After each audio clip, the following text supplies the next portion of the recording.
하면 토론회를 주최하시는 분들은 그날 행사가 좀 언론에 나야 되고, 좀 언론에 나려면 뭔가 좀 새로운 이야기가 좀 있어야 되는데, 그 용도로 언론 보도 용도로 발언을 하나 하겠습니다.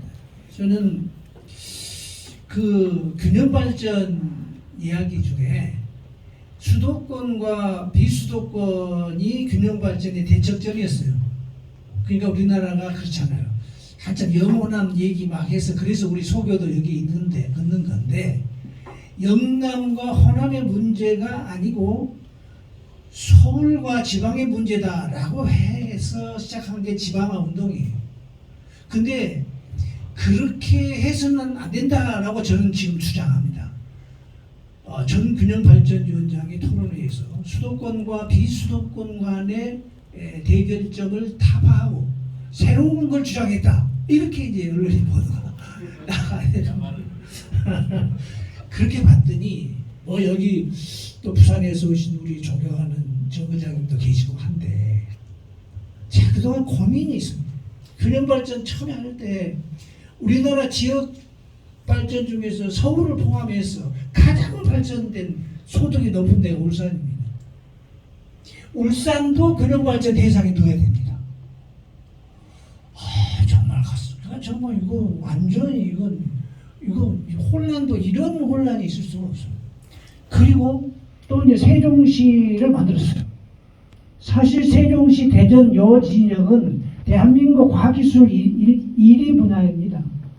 거기도 수도권과 비수도권으로 하면 균형발전의 대상에 넣어야 됩니다. 그래서 지금 이 수도권과 비수도권으로 균형발전의 공간을 나눠 놓으면 이거는 2등을 1등으로 만드는 전략입니다. 혹은 A를 A 플러스로 만드는 전략이에요. 저는 균형발전은 D약점 만든 애를 한 C나 B뿔을 만들게 만드는 게 균형발전이라고 생각해요. 정부의 지원 대상은 그렇다는 거예요. 그렇게 해서 최종 목표는 그렇게 만든 대한민국의 덩어리가 세계에서 A 플러스가 되도록 그렇게 만들자 하는 그런 안타까움이 있고요. 그 다음에 두 번째로는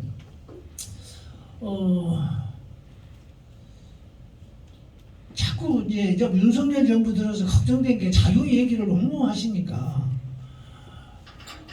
사실은 수도권 규제가 굉장히 중요한 거거든요. 근데 수도권 규제를 제가 일하면서 보니까 수도권의 규제를 딱 때려놨는데 그 수도권 규제 때문에 일 못하는 거, 수도권에서 일 못하는 거 하나도 없었어요. 이를테면 수도권의 공장 부지를 얼마만 해라 라고 규제를 하는 거예요. 근데 100이라는 거를 올해 목표야 100 채워본 적이 한 번도 없습니다. 규제를 해도 그거 채워본 적이 없어요. 근데 이걸 규제를 그런 규제를 계속 허물고 있거든요. 수도권의 대학도 수도권 대학 규제를 해왔는데 정원 규제 그거 다 풀고요. 그렇게 해서 그동안에 기업들이 규제를 하느라고 지방에 특별히 고려해 주는 것들이 있었는데, 그런 거 규제 풀면 이제 전부 서울로 가겠다고 새로운 서울로 이전 물량을 만들어내는 전략에서 걱정되는 바가 많다.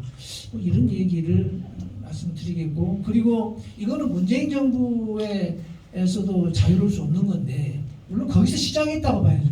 수도권에 GTX를 만들면서 수도권에, 그러니까 제가 지금 옛날에 서울시장 중에 이런 발언을 하신 분이 계셔요. 윤치양 혹시 아시나요?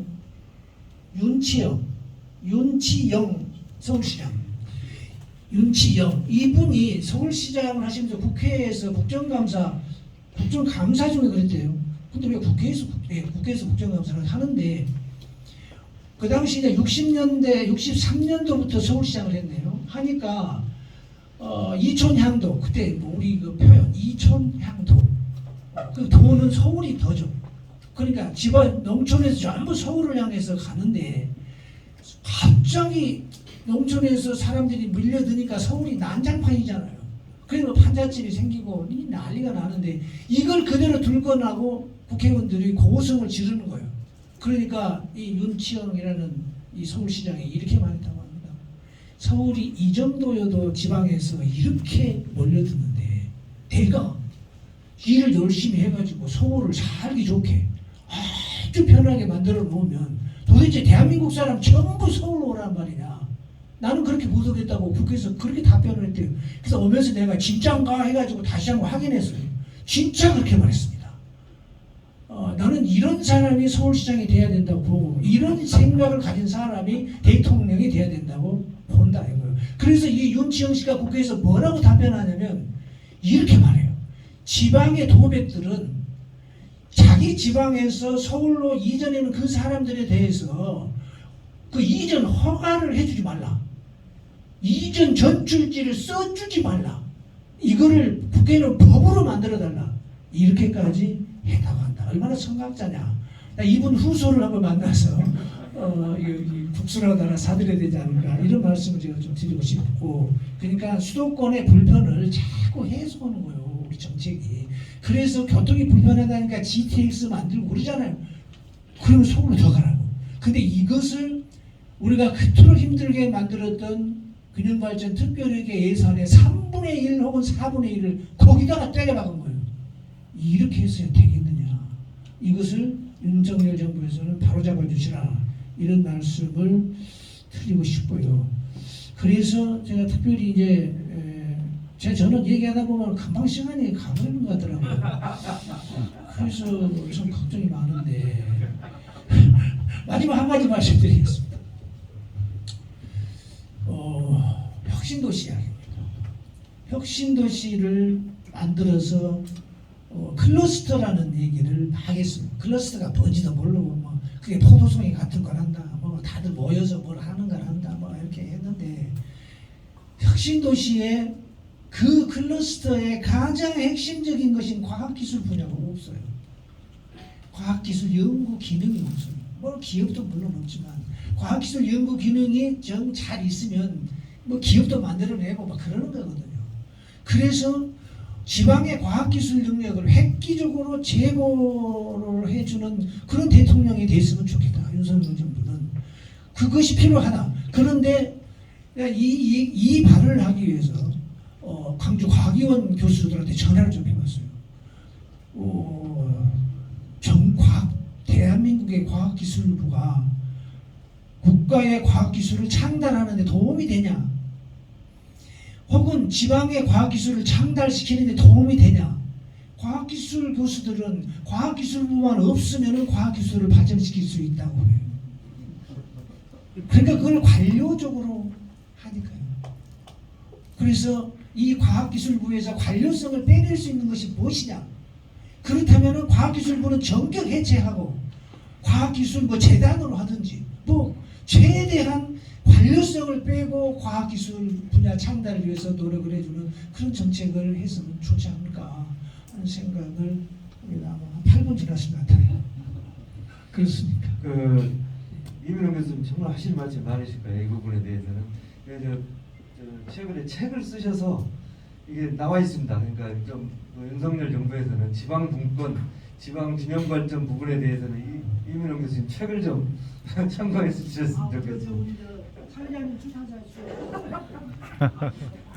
여기 우리 조정관 교수님. 예, 좀 강론적인 측면 얘기하고 싶습니다. 준비했던 건데요. 첫째는 제가 이제 세 가지 얘기했잖아요. 대통령과 국회의 대립, 중앙과 지방의 대립, 그리고 이제 세대 간의 대립 얘기했었는데요. 대통령과 국회의 대립과 관련해서는 제가 볼 때는 이제 우리가 올 만큼 온 것 같습니다. 그러니까 기존의 대통령제를 가지고서 계속 지속 가능한 민주주의를 하기가 매우 어려운 상황에까지 오고 있지 않는가. 인간과 인간을 통해서도 뭐 정계 개편이나 등등을 통해서 어떻게든 과반수 만들고 뭐 이렇게 하는 그런 식의 정치를 노력을 해야 되겠지만 뭐 어쨌든 뭐 입법 추진을 위해서는 일차적으로는 그런 노력을 해야 되겠지만은 그러나 지금 상황을 보면 이 대통령에 대한 국민의 열망하고 국회에 대한 국민의 열망 자체가 성격이 좀 다르게 나타나고 있어요. 이미. 그러니까 미국식의 어떤 그런 성격들이 있네. 그래서 그거를 이제 미국식 민주주의 같으면은 그 굉장히 많이 발달된 정당이나 또 다층적인 여러 가지 정부의 어떤 다층적인 성격이라든가 자유로운 언론이라든가 이런 가지 것들 때문에 그럼에도 불구하고 나누어져 있어도 어쨌든 진도가 나갈 수가 있는, 그러니까 우리 최인석 교수님 말씀대로 한다면 선도국가이기 때문에 더 많은 자유와 더 많은 민주 때문에 가는 어떤 대립과 균형과 견제를 통한 대통령제를 할 수는 있는데 우리나라는 상황이 아닌 것 같다. 저는 개인적으로 원래 이원 집정부제 개헌에 대해서 별로 좋아하지 않는 사람인데요. 그런데도 불구하고 제가 생각을 좀 바꿨습니다. 이원 집정부제 개헌을 포함을 해서 개헌 문제를 총선 전에 이야기를 서로 해야 되지 않겠는가라는 생각을 합니다. 대통령과 의회 간의 관계를 재설정을 하고 87년 체제를 종식을 시켜야 되지 않겠는가, 그런 이니셔티브를 윤 대통령이 국민들과 함께 그런 이니셔티브를 토론해야 되지 않겠는가라는 생각을 하고 있고요. 두 번째 이제 중앙과 지방 문제, 이게 저는 굉장히 중요한 문제라고 생각하는데 저는 이민원 교수님 말씀하고 굉장히 다른 생각을 합니다. 기본적으로 지방화에 대한 열망을 수도권을 규제하고 지방을 어떻게든 활성화시켜 보려고 20년간 노력했는데 이리 갔다 저리 갔다 노력했는데 오히려 부패만 늘어나고 효능감도 더 떨어지고 또 민주화는 좀 더 된 것 같지만 지방이 그 민주화의 결과는 결국 기득권들이 차지하는 그런 식의 결과가 기본적으로 지방 언론도 열심히 활성화시켜 보려고 해도 안 되고 지방 시민단체도 열심히 활성화시켜 보려고 해도 안 되고 뭐 이런 거 솔직히 그렇지 않느냐 이런 얘기예요. 그러니까 제가 볼 때는 GTX 문제 같은 것도 결국 수도권에 사람이 모이고 수도권에 모이는 이상 해결해야 되는 문제들이 발생을 하는 거니까 이것을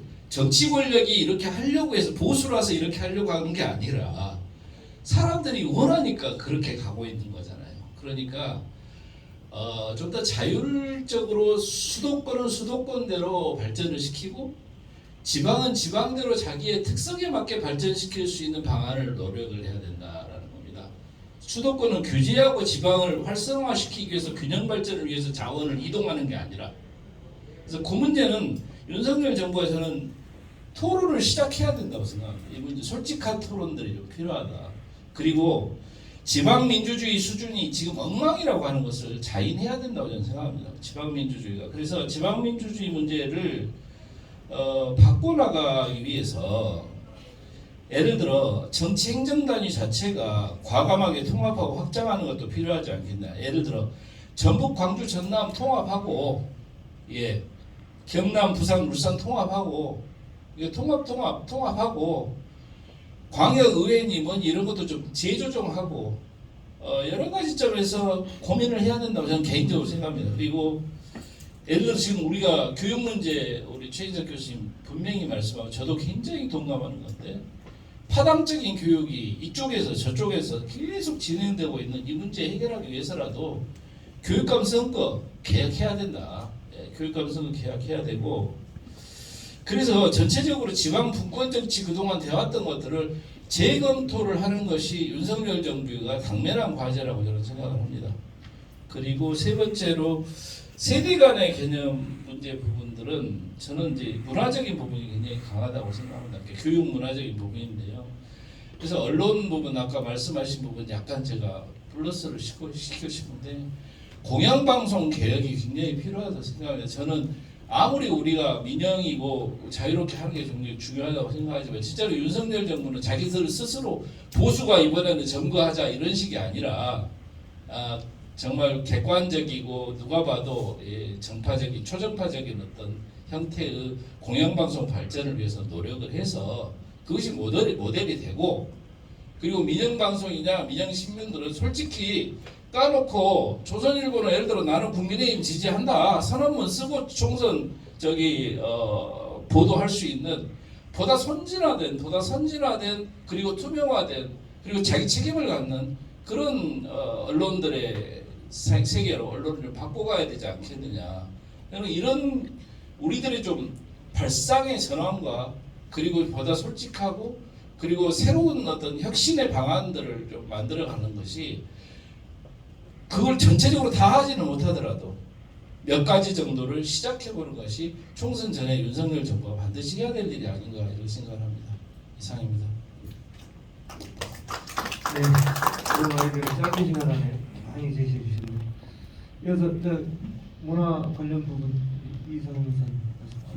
갑자기 부담됩니다. 아까 모두의 이제 우리 차 교수님 말씀에 제가 한두 가지 이렇게 달리 의견을 제시했던 이유는 다른 게 아니고요. 최 교수님께서 말씀을 정확하게 이렇게 짚어주셨어요. 이승만 박정희 시대의 시대적 과제를 두 분으로 상징되는 대통령이 해결을 한 것인데 그 자체로만 우리 사회가 이해를 하면 큰 문제가 안 되는데 그분 아니면 절대 이 문제를 해결할 수 없다라는 한 부류가 있고 또 한 부류는 그분이 아니어도 어떤 분이 대통령이 되었어도 그 당시 시대적 과제를 해결할 수 있을 거라는 또 부류가 있지 않습니까? 근데 이 두 부류 토론과 논쟁이 굉장히 소모적이어서 우리 사회가 미래로 나아가는데 에너지로 소진이 되고 현재와 과거로 퇴보되는 그런 방식의 소모적인 그 논란이 굉장히 많이 되어서 이 교수님께 좀 해안을 요청을 드린 것이거든요. 그렇게 좀 이해를 했으면 좋겠습니다. 윤석열 정부 문화예술 분야 국정 과제를 쭉 봤더니요 한 세 가지 정도로 요약을 할 수가 있습니다. 일상이 풍요로운 보편적 문화복지, 공정하고 사각지대 없는 예술인 지원 체계를 구축하는 것, 그리고 K컬처의 초격자 산업화 이 세 가지로 국정 과제를 제시했는데요. 문화산업 내지 한류를 좀 강조한 것을 제외하고는 기존 정책과 기존 정부 문화 정책과 큰 차이가 없습니다. 이렇게 이야기하면 윤석열 정부의 문화 정책을 비판하는 것이 되는데요. 문재인, 박근혜, 이명박 그전 대통령의 문화 정책을 보더라도 윤석열 정부가 이야기했던 문화 정책과 큰 차별성이 없습니다. 그래서 문화 정책은 보수나 진보냐를 가리지 않고 그 맥은 그대로 유지가 되고 있는데 문제는 이 문화 정책이 문서상으로만 유지되어지 실제 정책의 실현 과정에 얼마만큼 예산을 뒷받침해서 구체화되느냐 이 부분에 좀 차이가 있는 것 같아요. 그리고 저는 윤석열 정부의 문화 정책 관련해서도 쉽게 예단을 하고 싶지는 않습니다. 그리고 이왕이면 잘하셨으면 좋겠습니다. 왜냐하면 일부러 우리가 윤석열 정부의 문화 정책이 잘못됐다고 지적할 필요도 없고 이제 출발이기 때문에 설사 기존 정책과 큰 차별성이 없다 하더라도 그 정책이라도 제대로 수행이 되면 큰 변화를 수반할 수 있기 때문에 윤석열 정부의 문화 정책이 잘 됐으면 좋겠다는 생각이 드는데요. 그래서 몇 가지 아쉬운 점은 있습니다. 첫째는 아무래도 그 인사는 메시지인데 문화체육부 장관으로 임명된 분이 문화예술계 또 문화를 하신 분들 입장에서는 쉽게 동의하기 어려운 분이 좀 임명된 게 사실입니다. 물론 그분이 앞으로 어떤 문화 정책을 할지 또 문화행정의 책임자로서 어떠한 리더십을 발휘할지는 모르겠습니다만 그분의 과거를 놓고 보면 앞으로 우리 사회의 문화가 나아가야 될 방향과 내용을 제대로 좀 선도할 수 있을 것인지에 대한 의구심은 여전히 듭니다. 그래서 그런 측면에서는 좀 기대에 미치기보다는 인사했다는 생각이 들고요. 두 번째로 대통령실에 보면 그 사회수육실 산하에 문화체육비서관이라는 직제가 있습니다. 근데 여전히 공석입니다. 그래서 제가 우려스러운 건 뭐냐면 문화정책이 기존의 정책에 답습해서 우려스러운 게 아니라 윤석열 정부가 문화와 관련된 인사를 놓고 보면 여전히 우려스러운 점이 있다. 그래서 이 부분들이 현재로서는 굉장히 아쉬운 측면이다라는 생각이 들어서 윤석열 정부에서 문화는 정치, 경제, 다른 영역에 비해서 그렇게 중요하게 생각하지 있지 않구나. 이걸 인사로 그대로 이렇게 벌려준 것 같아서 안타깝다는 말씀을 드리고요. 우선 윤석열 그 정부의 보람은 그 두 가지입니다. 우선은 문재인 정부 때 그 예술인 권리 보장법이 제정이 됐거든요. 이게 올해 9월에 처음 시행이 됩니다. 이 예술인 권리 보장법은 그 박근혜 정부 때 블랙리스트에 대한 그 아픔을 중심으로 해서 문화예술계의 구조적 문제를 좀 해결할 수 있는 방안, 그리고 예술인의 창작 자유와 권리 보장이 포괄적으로 담겨져 있는 법입니다. 이걸 문재인 정부 때 제정했고 시행은 올해 9월에 본격적으로 시행이 됩니다. 저는 윤석열 정부와 문재인 정부 때 제정된 이 법을 윤석열 정부에서 제대로 시행을 하게 되면 저는 윤석열 정부를 지역 우리 대한민국의 문화계가 새롭게 해석을 할 여지가 굉장히 크다. 그래서 저는 윤석열 정부의 문화정책 가늠자의 첫 번째가 예술인 권리보장법이 윤석열 정부의 본격적 시행이 되는데 이걸 제대로 할 수 있느냐 없느냐가 1차적 가늠자가 될 거라고 생각이 됩니다. 두 번째로는 어쨌든 문화는 불가피하게 정책 결정 과정에서는 행정과 관료가 하지만 과정은 행정과 관료가 주도하면 성과를 내기가 굉장히 어려운 게 문화입니다. 그래서 정책 결정은 행정과 관료가 불가피하게 하겠지만 그 과정은 문화예술인, 시민, 다양한 문화계의 의견을 수렴할 수 있는 시스템을 어떻게 만들 수 있느냐, 그게 저는 윤석열 정부의 또 하나의 과제라는 생각이 듭니다.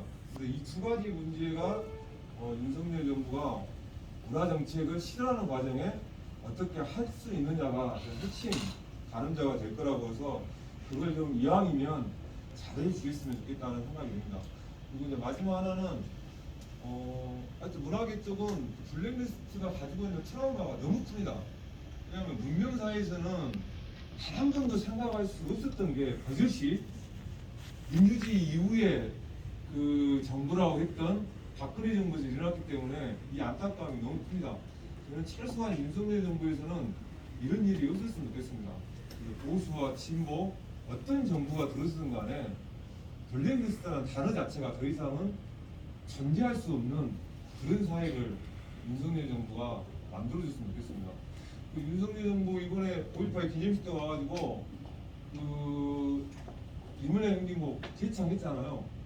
거기에서 일부에서는 뭐 쇼다 뭐다 이렇게 이야기를 한 분도 계시지만 저는 그렇게 볼 문제는 아니라고 봅니다. 저는 이건 격려하고 박수를 쳐야 될 문제라고 보거든요. 윤석열 정부가 잘한 것은 아낌없이 박수를 쳐줘야 됩니다.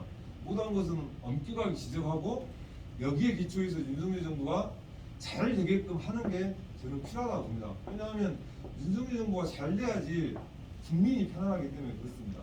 근데 윤석열 정부가 이번에 리물리안 행진곡을 재창을 하면서 지난 보수정부 시절에 합창이냐 재창이냐는 문제로 우리 사회가 얼마나 논란이 많았고 갈등이 많았습니까?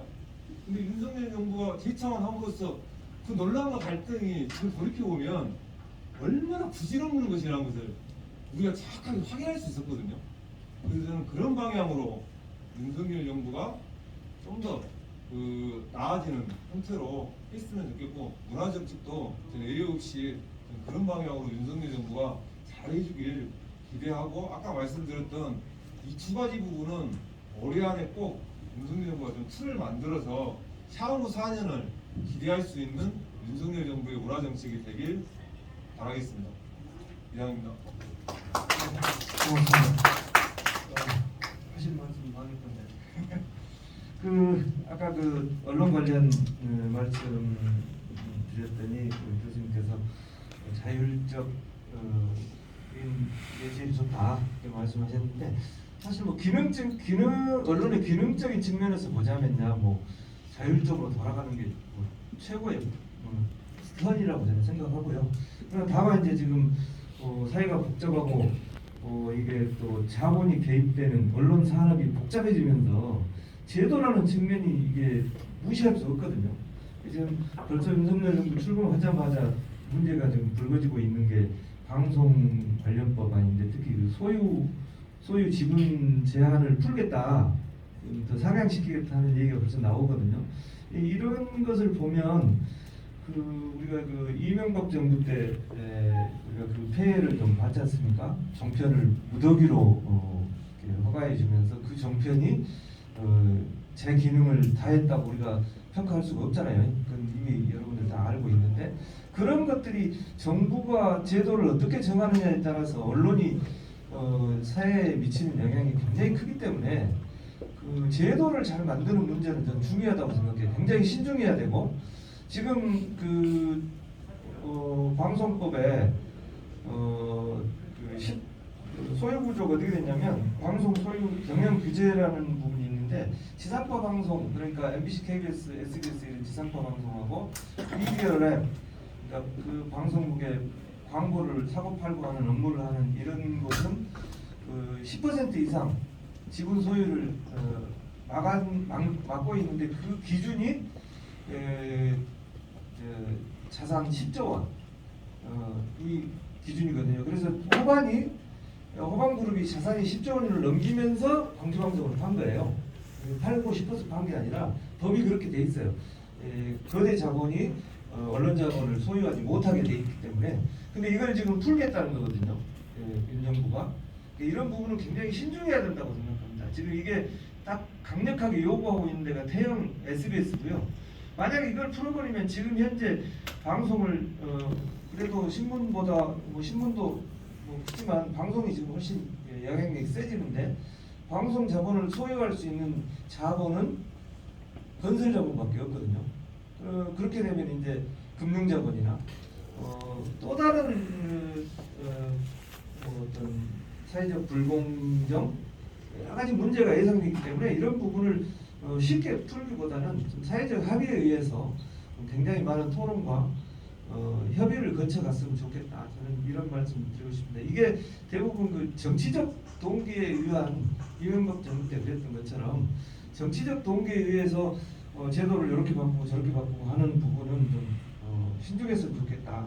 아까 조정범 교수님 말씀하셨지만 공영방송을 다시는 어떤 정부가 들어서도 고치고 싶거나 자기 편으로 만들고 싶은 그런 유혹이 들지 않는 제도를 도입해 본 거예요. 그건 이제 이사 선임 제도 같은 거, 사장 선임 제도 같은 걸 정말로 투명하게 바꾸는, 정치가 개입을 못하게 하는 이런 제도를 도입한다면 합의에 의해서 굉장히 좋은 일이 될 것 같다고 생각합니다.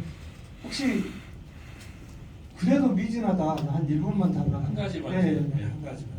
제가 아까 얘기하다 하나 빠뜨렸는데요. 제가 그렇다고 해서 이제 수도권 마음대로 풀어주고 지방은 그냥 놔둬버리자, 그런 뜻은 전혀 아니고요. 지방이 지방 민주주의를 살려야 지방이 발전할 수 있도록 지방의 자율성을 늘려주고, 지방에 대한 예산이라든가, 그러니까 지방 재정에 대한 좀 더 많은 권한이라든가 이런 거는 계속 좀 더 많이 저는 분권화 시킬 필요가 있다고 생각을 합니다. 근데 문제는 뭐냐면, 현재 20년간 지방 분권은 그 결과가 결국 지방의 토호나 지방의 특정한 기득권들만 살이 쪄져 있고, 계속해서 지방은 중앙 보고 돈 더 내놔라 라고 하는 그런 구조로 되어 있다는 게 문제라는 것이죠. 그래서 저는 지방의 민주주의, 지방 정치를 살리는 것이 더 급선무라고 생각을 하는데, 그것하고 관련해서 꼭 말씀드리고 싶었던 게, 지방정당 설립이 가능하도록 바꿀 필요가 있습니다. 그러니까 현재 전국정당제로만 되어 있는 부분을 지방정당도 설립이 가능하도록 바꾸어야만이, 지금 우리 정치가 양극화가 되면서 양대정당제로 급격히 재편되고 있는 중인데, 이 양대정당제는 상당히 오래 갈 것 같습니다. 이 상황에서 이미 다당제를 표방하고 있던 정당들은 다 무너지고 있는 상태예요.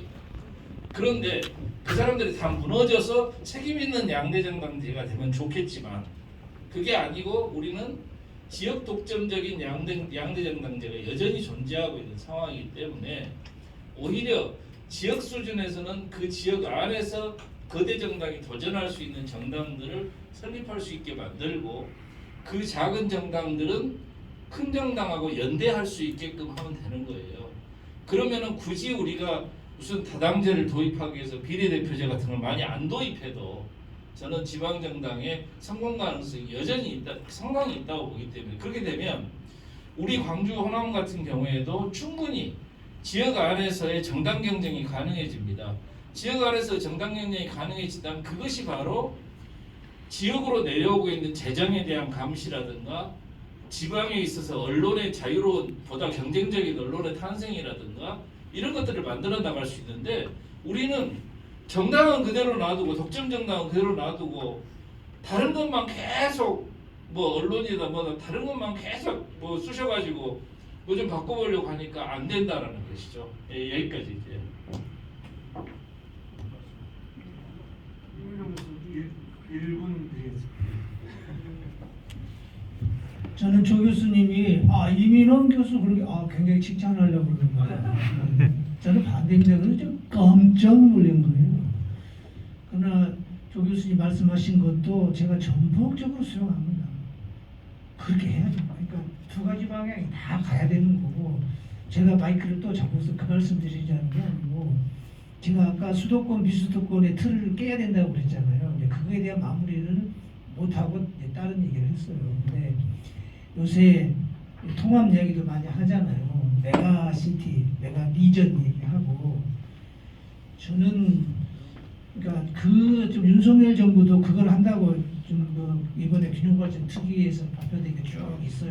제가 자료를 뭐 내라고 해서 그건 자세히 적어서 내드렸는데 이게 이제 그런 것 같아요. 그 어떻게 수도권과 비수도권을 깨고 그걸 어떻게 할 거냐? 이게 메가 리전식으로 돼야 된다고 생각하는 거예요.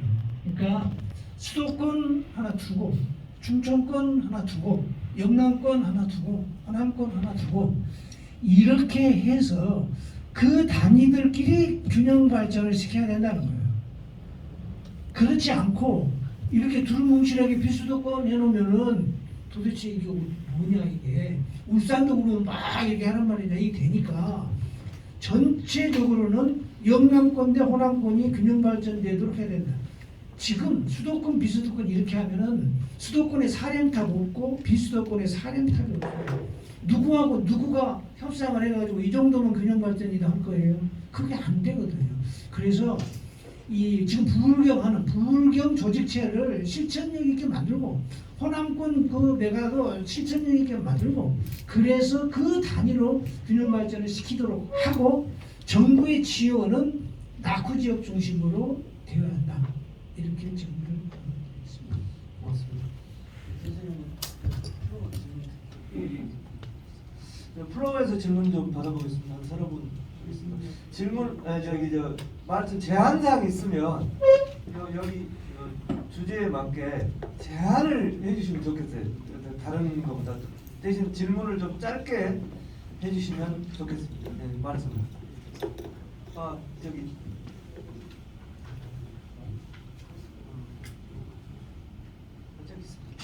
손 들어주시면 이대중 교수님 짧게 부탁드립니다.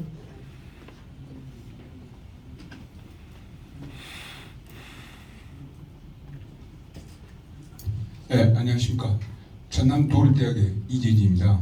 네, 오늘 발제해 주시고 토론해 주신 교수님들 수고 많이 하셨습니다. 네, 아까 그 발제자께서도 말씀이 좀 있었습니다. 거리에는 전기차가 다니는데 대학에서는 아직도 내연기관을 가르치고 연구하는 이런 학과들이 있다라고 이런 말씀을 주셨습니다. 대학에서는 뭐 이런 시대적 요청이나 이런 변화를 몰라서 이러고 있겠습니까? 대학의 입장에서 그 사람들의 입장이 있어요. 그 내용이 뭐냐면 우리 헌법에서 대학의 자율성을 보장해 놓고 있습니다. 그런데 정녕 교육부에서는 우리 대학 교육을 대학 평가라는 이런 명분으로 아예 제도적으로 이걸 막고 있어요. 과연 이 평가로 인해 가지고 이 대학들이 새로운 학과로 전환할 수 있는 기회조차를 갖지를 못하고 있습니다. 지금 각 대학 보십시오. 무슨 뭐 새로운 학과로 변화된다는 것이 전체 학과 중에 얼마나 됩니까? 대다수가 뭐 몇십 년 전부터 있는 진부한 학과 그대로들 다 그대로 있습니다. 그래서 아까 그 이민호 교수님께서도 뭐 과학기술부가 해체돼야 과학기술이 뭐 발전이 되고 있다는 말씀도 하셨는데, 이런 차원에서라면 정말로 그런 부분이 더 절실한 것은 교육부라고 이렇게 생각이 들거든요. 과거 정권에서도 뭐 교육부를 해체한다는 이런 말까지 나왔다가 이제 뭐 그게 어쩔 수 없이 유지가 된 걸로 이렇게 알고 있습니다. 그래서 이번에 그 새로운 윤석열 정부에서는 이와 같은 대학의 자율성과 또 이런 변화를 제도적으로 맡고 있는 이 평가 제도를 아예 폐기를 하거나 또 아니면 과감한 그 개선을 통해서 그야말로 대학의 자율성을 좀 보장하고, 또 급기야 학령 인구 감소로 인해 가지고 큰 영향을 받고 있는 이 우리 지방대학, 각 거점 국립대학들조차도 좀 다 지금 미달 상태가 지금 돼 있지 않습니까? 이런 지방대학에 수연해 준하는 이런 과감한 지원 방안들을 좀 강구해 달라고 하는 말씀을 좀 전해드립니다. 이상입니다. 원장님, 이렇게 건의 사항이 잘 전달이 됩니까? 어떻게? 네, 저 대학 그 평가 시스템 같은 거, 그다음에 지방대학 발전 방안을 좀 마련해 달라는 그런 건의 말씀이 있었고요. 또 네, 우리 이미란 의원님 오셨네요. 네, 임미란 의원님 오셨네요. 네, 죄송합니다. 안녕하세요. 네, 반갑습니다. 본의 아니게 무투표 당선이 돼서 제가 마이크를 잡아도 되는지 모르겠지만 질문 의뢰 바라는 것이 있기 때문에 제가 말씀드리겠습니다. 네. 오전에 강주 그 교육청에서 5.18을 기념해서 스웨덴 교육, 민주주의 교육에 대해서 이렇게 공부가 있었거든요. 세미나가 있었는데 들으면서 세미나 팀장 우리하고 너무 다른 이야기를 하고 있구나. 저분들은 왜냐하면 체계가 너무 다르는 거예요. 그 스웨덴하고 우리나라의 대한민국의 행정이나 교육 그 어떤 그런 체계가 너무 달라서 참 부럽기도 하고 그랬습니다. 근데 바라는 것 한 가지 뭐냐면 이제 우리가 자치 분권을 합니다. 그런데 가만히 오늘 이야기를 들었던 게 뭐냐면 교육부의 자치가 정말 중요하구나. 그러니까 스웨덴 같은 경우는 학교에서 학교장의 재량이 엄청 많더라고요. 그 학생들에게 연말이 되면 자기들끼리 상의를 한답니다. 우리 그러니까 이번 학기 공부했던 거 평가를 하는 거예요. 초등학생들이, 중학생, 고등학생들이 그렇게 해서 내가 배우는 거 아니면 내가 바라는 선생님, 내가 바라는 교장 선생님 그런 체계가 너무 다르기 때문에 우리도 민주주의가 정말 진정으로 된다 하면 이거에 대한 바뀜이 있어야 되지 않을까 싶어요. 그래서 이거에 대한 제가 윤석열 정부의 바란다에 대해서 질문을 드리겠습니다. 이상입니다. 교육 자체를 확대해달라 이 말씀이죠? 변경이 필요하다 이 말. 자치 분권 진짜 분권하려면 교육부에서도 필요하다 생각이 되는 겁니다. 요지 중심 정리하겠습니다. 네. 네. 또 저기 건의사항 플로어에서 혹시 바란다. 예, 천득영 의원님. 국가의 곳간이 한정되어 있는데 여기저기 나누어 쓰는 지혜로움이 있어야 되겠죠. 국가에서는. 근데 문화를 지향하는 게 아까 최 교수님 말씀처럼 굉장히 높은 가치라고 하셨어요.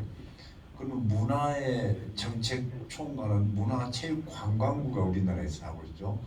이들 예산을 1999년에 겨우 1%로 하자라고 주장을 해서 했는가 안 했는가 모르겠어요. 근데 이제 한 2% 정도 될 것 같아요. 이제 문화, 체육, 관광입니다. 이 세 가지를 다 하는데 우리가 예산이 지금 600조 가량 된다고 하는데 그렇다면 문화체육관광부에는 몇 퍼센트를 쓰는가? 문화를 지향점으로 하고 있는 새로운 선도국가 되려면은 저는 최소한도 문화 재정을 2.5%, 3% 해야 된다. 한 2주 전에 제가 뭐 조그만 일을 지금 소위 맡아서 3년짜리 일을 하고 있는데 내년에 저희 기관에 증액은 없다. 정액이 없어요. 현재 쓰고 있는 그 돈 갖고 내년에도 그대로 쓰라는 통지를 받고 깝깝합니다. 최소한 한 15억 정도 더 있었으면 쓰겠는데 못 준다 그러니까 깝깝해요. 저는 문화에 방점을 찍으려면은 결국은 재정이다. 재정에 대한 투자가 정액돼야 한다는 것을 오늘 뭐 제가 얘기한다 해서 누가 듣겠습니까마는 새 정부가 바란다고 그러니까 아주 적은 소망을 얘기한다면 예산의 정액을 강력하게 요구합니다. 네, 좋습니다. 문화 관련 예산 증액 건의도 있었고요. 또 네, 여기 네, 저는 아까 정호 회장님께서 5살이시더라고요. 저하고 동갑인데 그 국회의장님까지 하셨고 제가 윤석열 정부에 바란다는 그 제목을 우리 최진석 교수님 오늘 여기 이제 강의 갔다고 그래서 저는 그런 지식인이 아님에도 불구하고 참여하게 됐습니다. 저는 50년 동안 1970년대 대한민국 새마을운동이 막 시작될 즈음 우리 민족이 그 박정희 정부가 새마을운동이라는 미명 아래 모든 전통 문화를 그 부수고 없애버리고 하는 그 사이에 제가 50년을 그 버려진 민속품을 모아가지고 광주 동구에 비움 박물관을 세운 사람입니다. 제가 지식인들이 오늘 이런 포럼이 있다고 그래서 지식인들 어떤 생각을 할까? 저는 아이들 밥만 해주고 집안 살림만 하던 그런 주부로서 한번 지식인들의 어떤 그런 토론장은 어떤 모습일까 처음 참여를 해봤어요. 처음 했는데 조금 놀라운 사실을 발견하게 됐는데 이제 아까 우리 그 선생님이 이승만 그 박정희 그 김대중 굉장히 칭찬을 하신 거 좀 놀라움을 금할 수가 없었어요. 왜냐 우리가 48년에 정부 수립을 할 때 대한민국 민주공화국이라고 세웁니다. 불과 한 100년도 못 된 이 사이에 민주공화국이라는 걸 짓밟은 사람들은 이승만이었고 자기가 세운 나라를 자기가 부정을 했죠. 3.15 부정선거를 통해서 또 박정희 대통령도 마찬가지입니다. 근데 거기에서 그 사람들의 업적은 그렇게도 드러났고 했는데 우리 전통문화는 말살이 돼버렸어요. 그러기 전에 산업화 되기 전에 우리는 대한민국의 모든 샘물을 먹을 수 있었습니다. 산업화 후에 우리는 어디에서도 물 한 방울 먹을 수가 없이 우리가 사먹는 시대가 됐는데 전통 문화를 살리는 것을 윤석열 정부에 저는 간절히 바랍니다. 네, 고맙습니다. 저기 제가 귀를 10분까지는 제가 질문을 받으려고 했거든요. 짧게 해주셔서 한두 분 더 혹시 있습니까?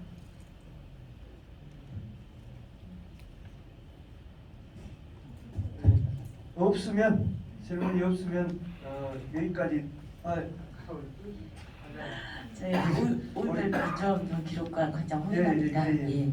특별히 윤석열 정부에 바란다를 가지고 저희 기록관에서 토크쇼를 한다고 하셔서 이거를 어떻게 받아들여야 될까 고민했지만 기쁜 마음으로 받아들이고 특히 이제 5.18에 대해서 윤석열 정부가 어떤 그림을 그리고 있는지 이게 이제 대선 공약이나 이런 부분들에서도 이제 말씀하셨지만 그림 자체가 좀 잘 구체적으로 나와 있지 않거든요. 그래서 헌법에 이렇게 올리겠다라고 하는 부분죠. 그렇지만 아까 이기훈 우리 차장님이 말씀하신 것처럼 국립묘지 참배하고 이런 모습들 속에서 통합과 하해 부분들에 대한 큰 그림들을 어떻게 그리고 계시는지 그리고 또 현재 있는 저희 기록관이 또 해야 될 그 역할들의 비중들을 얼마나 생각을 하고 계시는지 그것도 5.18이 뭐 각 기관부터 시작을 해가지고 많이 있잖아요. 이거를 좀 큰 그림을 가지고 윤석열 정부에서 좀 그림을 그려주셨으면 좋겠다는 바람을 가지고 있습니다. 혹시 뭐 그림을 아이디어 갖고 계십니까? 네, 이제 이제 그런 부분들은 저희가 이제 재단과 저희와 또 저희 집행부에서도 이야기가 되고 있고 안들을 올렸거든요. 국정정책과제. 근데 이제 그 부분이 채택이 되지 않았습니다. 그래서 조금 더 5.18은 저희들이 생각을 할 때는 프랑스 혁명에 버금가는 그 연구를 할 수 있는 부분들이고 민주주의 어떤 토대를 이루어냈던 부분들이기 때문에 지속적으로 관심을 가지고 해 주셨으면 하는 그런 바람을 드리겠습니다. 예, 고맙습니다. 플로어 질문은 여기까지 마치도록 하겠습니다. 이런 의견들이 좀 어떤 식으로 좀 전달이 될 수 있었으면 좋겠고요. 마지막으로 우리 발제하신 최인석 교수님이 좀 하실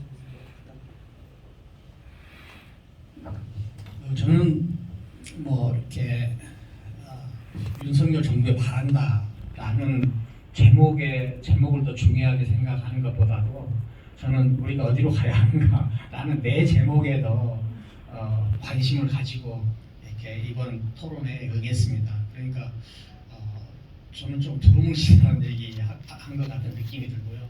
근데 좋은 제안들이 있으셨으니까 제가 좀 잘 하지 못했던 구체적인 제안들이 전부 많이 나왔으니까 내가 좀 두루뭉실했더라도 그냥 괜찮았다. 저는 이렇게 생각합니다. 제가 말씀드린 요지만 간단하게 말씀드리면은 저는 우리나라가 지금 이 단계에서는 한 단계 도약해야 될 때다. 그 도약해야 될 때다. 윤석열 정부에서 이 도약해야 될 때라는 것을 인식하고 여기에 맞는 방향성을 제시하는 것이 좋겠다. 근데 그 방향성을 제시해서 그것을 밀고 나가기 위해서는 시급하게 인재들이 필요하다. 그러니까 교육에 더 영향을 집중해야 되겠다라고 저는 이렇게 말씀드렸습니다. 그런데 아까 사회자분께서도 그 언론 말씀을 하셨는데 그게 이렇게 이명박 정부 때 그런 언론 그다음에 종편을 많이 만들고 해서 또 그것이 또 이번에 다시 하고 그런다는데 제가 이 김대중 대통령 이후로 4명의 대통령들이 국가가 가는 방향보다는 자기 어떤 진영의 이익을 더 강조했다고 4명 다 그랬다. 저는 그렇게 생각을 합니다. 근데 그렇게 생각한 이유는 뭐냐면요. 이 언론 개혁을 이야기하면서 다 자기한테 유리하게 하려고 다 했습니다. 박근혜 대통령 블랙리스트 있었죠. 문재인 대통령 때 블랙리스트는 없었지만은 거기 진영하고 다른 생각을 가진 사람들 방송 출연이나 뭐 전부 못했습니다. 저만 해도 통신 사찰을 3번이나 받았어요. 그러니까 지금 이 4명의 대통령들이 누구는 더 잘하고 누구는 더 못하고 누구는 한 것이 아니라 다 검찰 자기 이익에 맞게 사용하려고 검찰 가지고 난리를 한 겁니다. 누구는 검찰을 장악하려고 하고 누구는 검찰을 장악하려고 하는 게 아니라 그러니까 다 제가 말씀드린 거는 다 같은 수준에서 비슷한 일을 하면서 다른 옷을 입고 자기는 제대로 하고 있고 자기는 정의라고 이야기하는데 그러지 않았다. 저는 그렇게 보는 거예요. 그러니까 언론을 개혁한다고 덤비지 마라 누구든지. 덤빈 사람들이 다 언론을 자기 뜻대로 움직이게 하려고 시도했지 무슨 언론 개혁이었냐 지금까지. 검찰 개혁이 지금까지 다 검찰 가지고 자기 뜻대로 움직이려고 한 거지. 검찰을 제대로 만들려고 한 사람이 정권이 누구였느냐. 다 똑같다. 제 인식은 그렇습니다. 그래서 그 언론 개혁, 언론에 대해서 제도적으로 무엇을 하려고 하는데 만약에 윤석열 정부가 언론을 제도적으로 그렇게 뭘 하려고 한다면은 그 이전하고는 전혀 다른 진짜 한 국가가 선도 국가로 나아가는데 제대로 된 언론이 필요하다면은 제대로 된 언론이 되도록 하지 자기 뜻대로 하려고 하는 그 이전의 행동은 안 하면 좋겠다. 저는 그것이 제 뜻입니다. 그러니까 이 교육에서 핵심은 뭐냐면은 시민을 양성하는 겁니다. 그런데 지금까지 우리나라 우리가 민주주의가 왜 잘 안 되느냐? 민주주의의 핵심은 시민이거든요. 그러니까 시민이 형성되지 않은 민주적인 어떤 제도도 정상적으로 기능하기 어렵습니다. 중국 고대에서도 지방 분권으로 성공한 나라도 있고 지방 분권으로 망한 나라도 있습니다. 지방 자치로 성공할 수도 있고 지방 자치로 망할 수도 있어요. 문제는 뭐냐? 지방자치를 할 민도가 되는 시민 형성이 됐느냐? 그 다음에 지방이 자치할 정도의 재정이 있느냐? 그 다음에 지방자치를 할 정도의 방향성을 가졌느냐? 이것이 더 이제는 더 중요하게 다뤄져야 한다는 거예요. 무조건 지방자치는 좋고 지방 분권은 좋고 이것이 아니라 그 제도를 작동시킬 이 사람이 준비되어 있느냐 준비되어 있지 않느냐, 저는 이것이 핵심이라고 봅니다. 그러니까 지금 교육에 더 투자를 해야 된다는 것은 선도국가로 나아가기 위한 시민이 있어야 된다. 더 과학적이고 더 객관적이고 더 자유로운 인격이 준비돼야 된다. 그래서 지금 우리가 한참 다른 단계로 제가 우리나라는 이미 중진국 상위 레벨에 도달했다. 이상 할 일은 없다. 이제는 도약만이 의미가 있다고 말할 때 가장 중요하게 본 것이, 그러면 도약을 한 다음에 그것을 작동시킬 인재를 취급하게 준비해야 된다 하는 문제에서 교육을 많이 했습니다. 지금 우리 문화 문제는요. 우리가 문화로 이해하고 있느냐 없느냐부터 검토를 해야 됩니다. 문화, 체육, 관광, 문화와 체육하고 관광을 동등한 레벨로 놓고 이 세 개를 어디다 갖다 붙이기 어려운 거 세 개 갖다가, 내가 대학에 있어 보니까 거기 골치 아픈 직원들을 갖다가 내가 도서관에 갈 때 전부 도서관으로 보냅니다. 도서관으로. 그처럼 지금 그 이전에는 문화라는 것이 사회적으로 얼마나 그것을 사회를 리드하는 역량을 가진 물건인가를 알지 못할 때 그냥 문화 만들어 놓고 거기다 체육도 갖다 붙이고 관광도 갖다 붙인 거예요. 그러니까 우리가 아직 그 문화가 이 사회를 끌고 가는데 얼마나 큰 힘을 발휘하는 것인가에 대한 인식이 없기 때문에 아직 그 문화에 대한 인식 자체도 아직 약하다. 물론 그러면 문화, 체육, 관광 이 세 개가 합쳐진 것 자체가 우리가 문화에 대한 인식이 높지 않은 것이라고 저는 보고요. 우리가 한 단계 도약해야 되고 그 도약해야 되는 그 높이가 선도국가라고 한다면, 그리고 선도국가를 관리하는 인사이트가 문화나 철학이나 과학에서 나온다면 우리가 윤석열 정부에서도 문화를 대하는 어떤 태도나 중요도, 관심부터 좀 달라져야 되겠다. 저는 그런 말씀드리겠습니다. 네, 고맙습니다.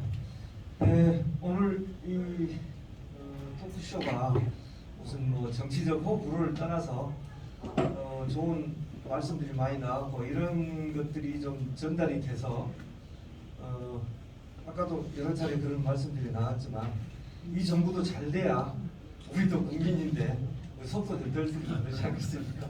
그래서 잘 됐으면 좋겠고 잘 전달되었으면 좋겠습니다. 오늘 그 좋은 아젠다를 던져주신 우리 최진석 교수님께, 그리고 함께 또 여러 가지 아이디어를 제공해서 토론해주신 우리 세 분 선생님께 박수 부탁드립니다. 네, 고맙습니다. 이하로 마치겠습니다.